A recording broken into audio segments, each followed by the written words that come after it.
And welcome back to the show. Today we're taking a closer look at something many of us grew up with. The kind of love we learn from the movies. Romance films can be comforting, inspiring, even healing, but they can also shape expectations we don't realize we're carrying.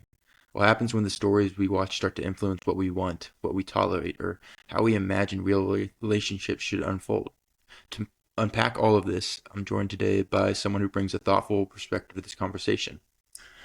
Would you like to introduce yourself?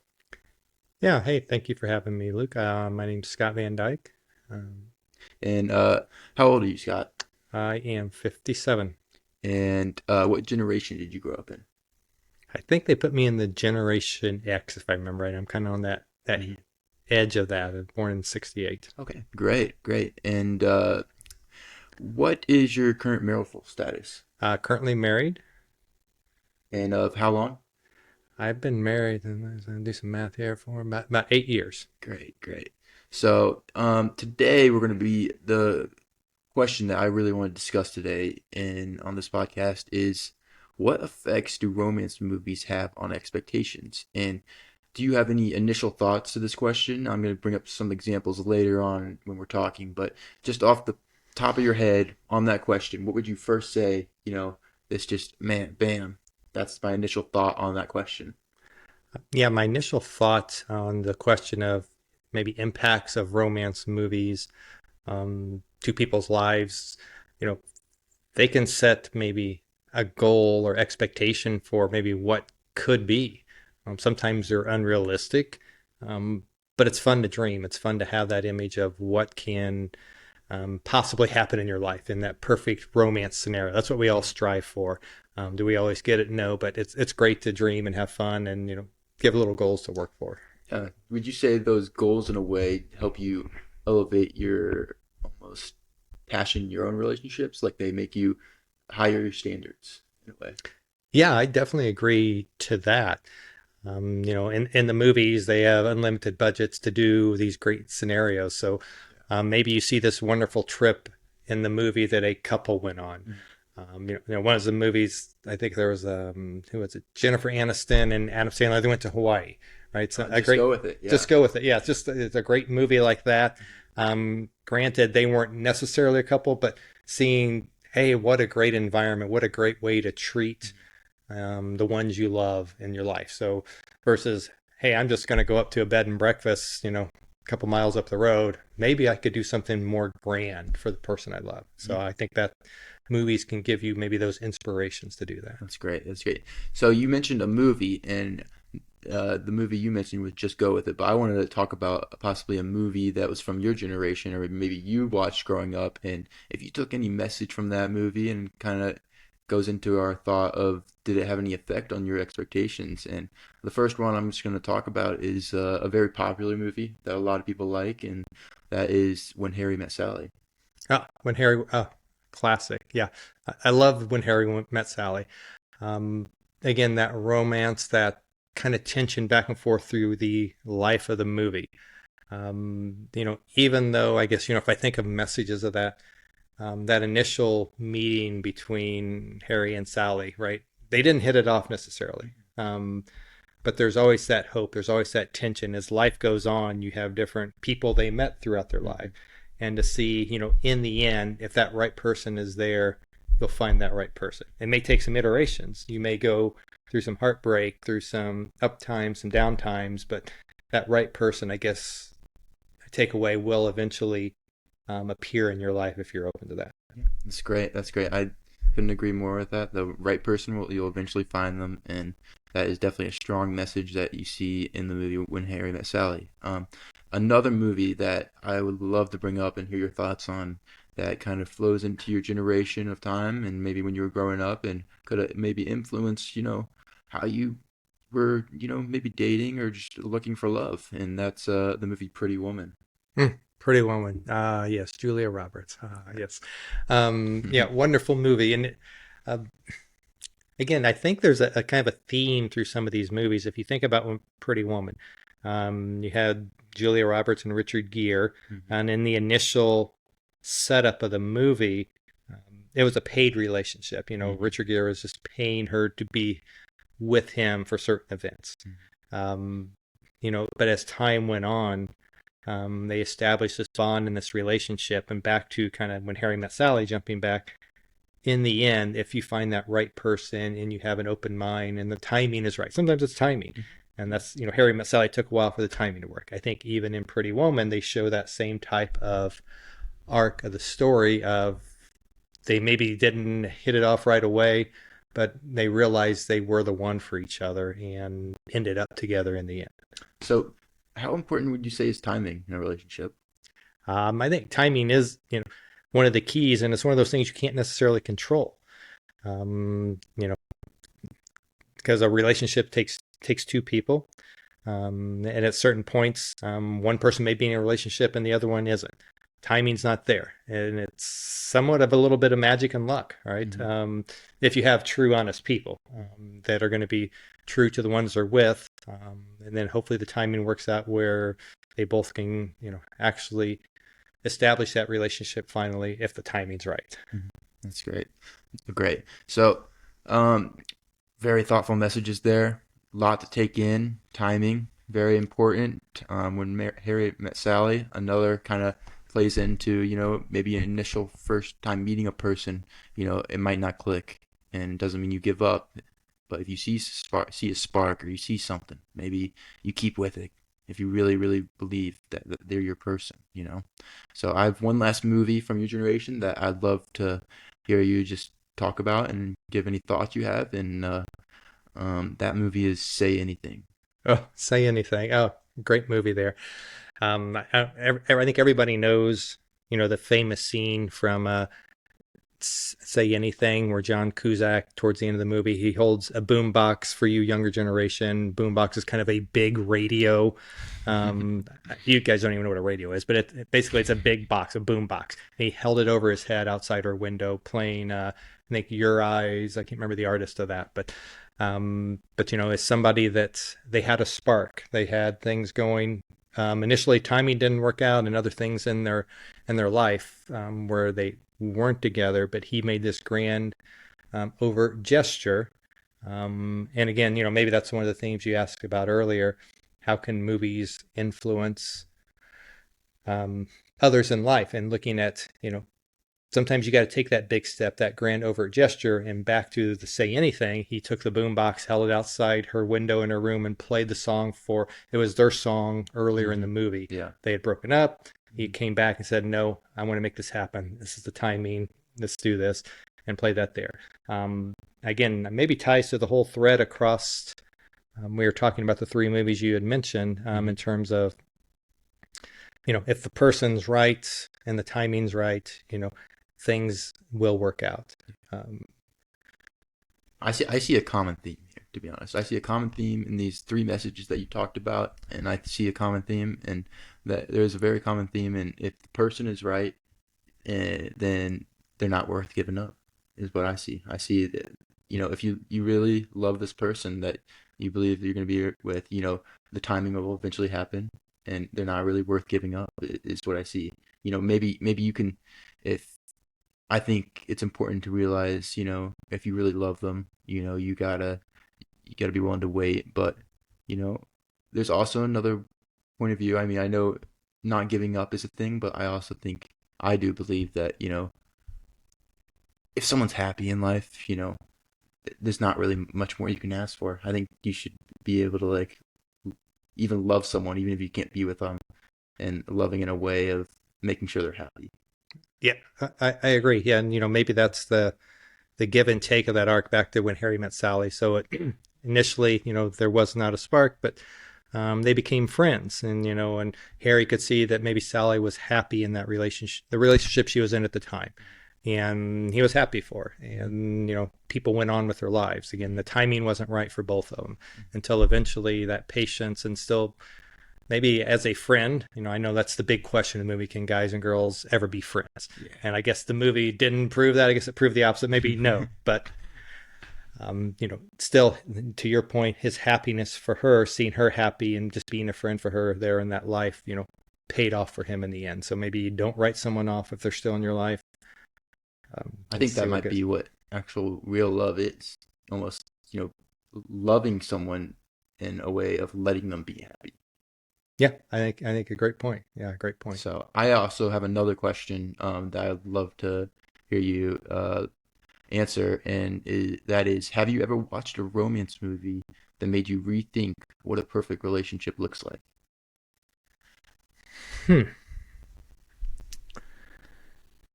Um, Or maybe not perfect relationship, but you maybe thinking, that really made me rethink the way I was just approaching my current relationship, and maybe I'm not doing as well as I should be. yeah, I think they all give you ideas of ways to be better, to be more patient, to improve yourself. A movie that I like around the holiday season that's out now, Love Actually. It's a Mhm. classic. We all Oh know it. yeah, We've all seen it. love it. But there's a lot of messages in there about Mhm. tough times and being patient if it's that true person you love and working through that. Um, and so in seeing that, taking away from that is having patience in your own relationships with others. Mhm. Um, everybody's an individual in a relationship too. You're a couple, but you're also an individual. And maybe that person's going through a hard time, Mhm. and you've got to be patient and wait and help and support as you can until they can get back on their feet and continue on into back from an individual back to a couple. It's great. Yeah, I love the example of Love Actually because I feel like that movie really it shows so many different ways of how a relationship can work, but also how you can give and receive love in a way. Yes. And there's just so many different. I love how they give so many different paths of loving someone and receiving love. It's almost like everybody has their own special way to love. Exactly, exactly. And that, yeah, to your point, those are things you can take and bring back into your life, these different ways of loving others. Right? So that's, Yeah. So we've talked a lot about the positives of, what movies can do and affect, but I'd also love to see, on the flip side, what are some harmful or misleading messages they might send? I don't know if maybe they're not intentionally. I guess my initial thought, especially in today's times, um, that people take away, we talk about being patient and waiting for the others, but kind of with this, I don't know, I'm going to say stalking, or maybe you don't know when to say, hey, this isn't the right person, that spark's not there, and it's time to move on. I think maybe those movies can say, oh, you keep waiting, you keep pushing, that person will be there for you. Mhm. And I don't know if it's the movie's fault or if it's our society's fault now and the way things work, but I think you got to be careful with that in terms of knowing To let go in a way. when to let go. Yeah, perfect. Yeah, when to let go. To let go. And I don't know if there's a right answer to that. There's so Yeah. many variables, but it's something to keep in mind as you're evaluating that possible relationship and that you may or want to have with that person. Mhm. Do you think, in terms of, also another interesting question. So back in when you were growing up, um, there wasn't social media. Yep. So Wonderful. Yes. yes, there wasn't social media. So, you know, you saw a movie, maybe it inspired you some. You know, what was your, initial thought, and did that kind of, maybe, you know, since there wasn't social media, maybe you were like, oh, I might use that, message they sent me and, kind of apply it to my day-to-day life. Right. So would you say, social media it has affected, the current society of how someone's able to love another? Yeah, but I think from a negative perspective, it has. I think it create social media. I think because it is so edited and so formulaic, and how it can portray things inappropriately or secretly, you don't really understand. You're just seeing the perfect piece of it, and I think it can cause harm in relationships in terms of, again, not being able to say, when, say, yep, this isn't going to work. It's social media makes you think you saw the guy doing his, hey, here's how to be a player, and you're going to get the girl. And I think that can cause more harm than good for a lot of people. That if you don't have a solid base of communication and how to work with people one on one in person, you're going to try to do these things. I think it can cause more damage. I think I also think I agree with what you're saying. I think social media kind of sets unrealistic standards for a lot of people. Yep, totally And agree. it kind of, in a way, uh, we all have our own stories in which we came from, but to look at someone and say, I want to be what they are, though, we're all kind of different in a way, Right. is kind of unrealistic. And it's kind of like, uh, not, I wouldn't say destroying yourself in a way, but I would say it's making it Maybe you're not going to be your true self though. You're maybe difficult to trying be your to true self. Yeah. you're trying to emulate what you see on social media, Hmm. and that may not just work for you. There's certain personalities that can do act and communicate in certain ways, but if you're just trying to emulate what you saw on the social media, you're really being a fraud to yourself and to the person you're Hmm. trying to establish a relationship with.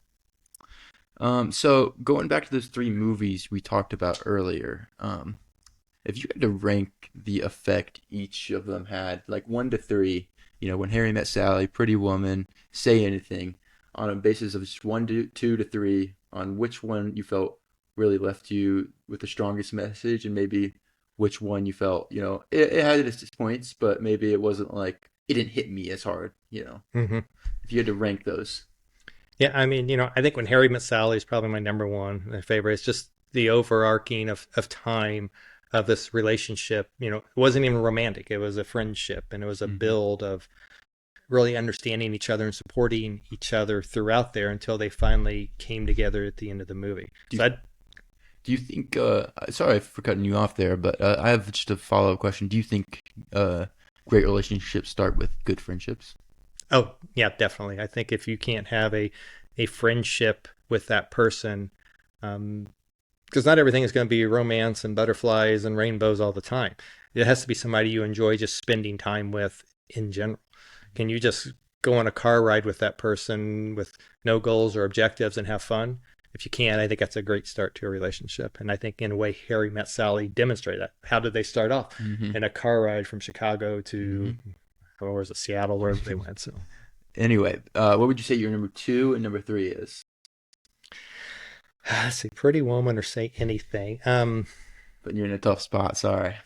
Yeah, I'd have to go with maybe Say Anything Uh-huh. is maybe a little more realistic in terms of, it's a teen romance. It's more common people. Pretty Woman's a great. It was a fun movie. Hmm. It established the idea of, you can find love in others that are different.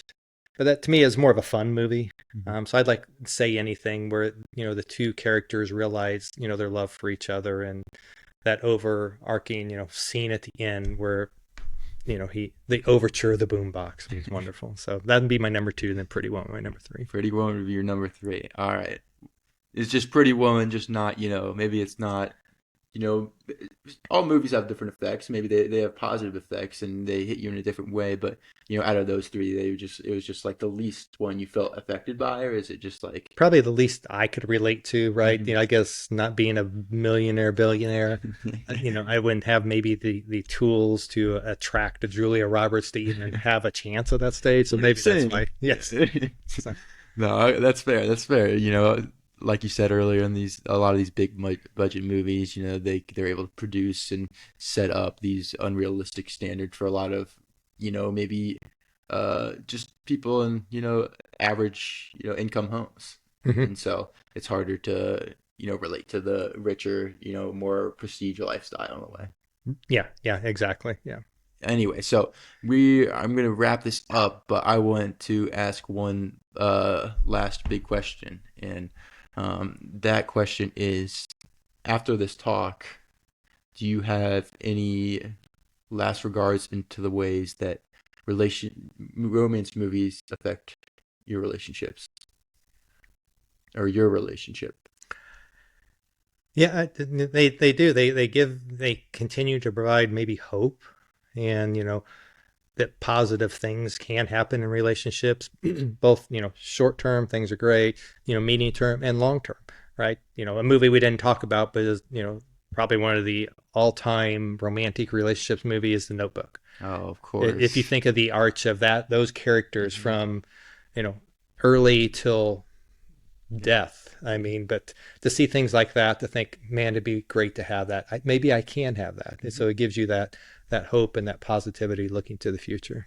Yeah, I love the idea of hope. I think it almost can be one of the best things a person can have is hope and something to look forward to in life. And I think a lot of movies, just in general, I think that's what movies do. And I think that's a great way that it affects the media in a positive way. And I think to give someone hope and to connect with the audience and inspire them to do better is such a strong way to help someone's life. And so I feel as though in my own viewpoint, I agree. There is, if anything to take away from, this podcast is to have hope and to, try your best at just, you know, letting the ones you love be happy, but also knowing when to let go. And so I'm going to wrap this episode up by saying, thank you, Scott, for tuning in, or helping us and being a guest on this podcast. And I really appreciate you having me and having this discussion with me. Yeah, it was great. I enjoyed talking with you, Luke. And yeah, kind of inspired me to, hey, there's some movies I want to go back and watch Yeah. again. I haven't seen in a long time because I did enjoy them. So, Yeah, that's great. Well, I thank you for coming on the podcast, Scott. And we will have another episode out in this 3-part mini series very soon. So thank you for your time, and I will see you guys later.